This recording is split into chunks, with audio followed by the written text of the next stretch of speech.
捐血者需要攜同身份證或有效嘅旅遊證件到捐血站進行登記。細心閱讀捐血登記表格上嘅捐血前須知，並填妥所有資料，包括個人資料、健康查詢以及感染風險評估。填妥表格後，中心職員會先為捐血者進行血紅素測試。職員會喺捐血者嘅手指頭上採集少量血液，即時放入血紅素測試機進行分析。男士嘅血紅素要求介乎13至18度，女士嘅血紅素要求就介乎12至16.5度。檢測血紅素之後，護士會個別接見捐血者，進行健康查詢以及評估，根據表格上嘅資料，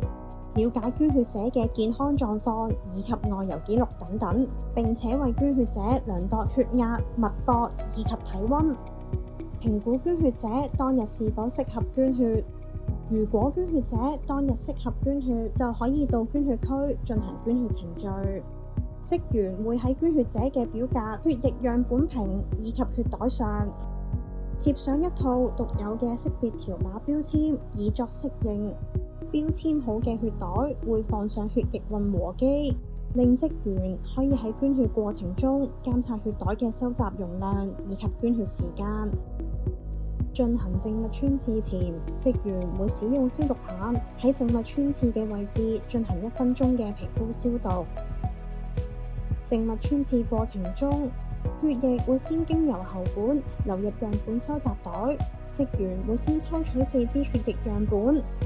以便日後送往不同化驗室進行各種血液檢測。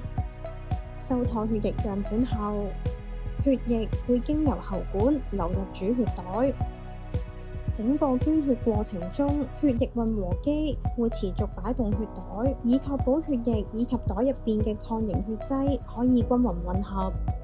防止血液喺捐血過程中凝固。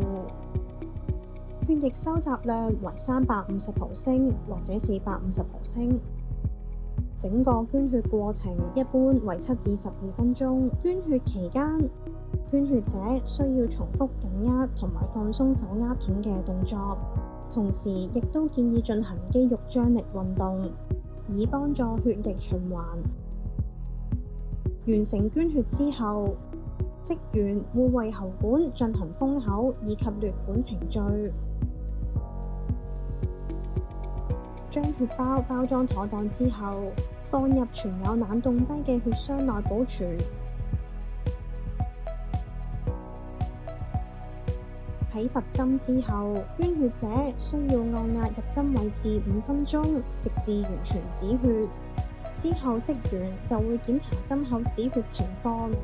並且為捐血者貼上膠布。最後，捐血者可以到休息區稍作休息15分鐘，期間可以閱讀捐血後須知，了解捐血後需要注意嘅事項。為有效提升捐血人士嘅鐵質儲存量，中心會免費提供口服鐵質補充劑俾捐血者，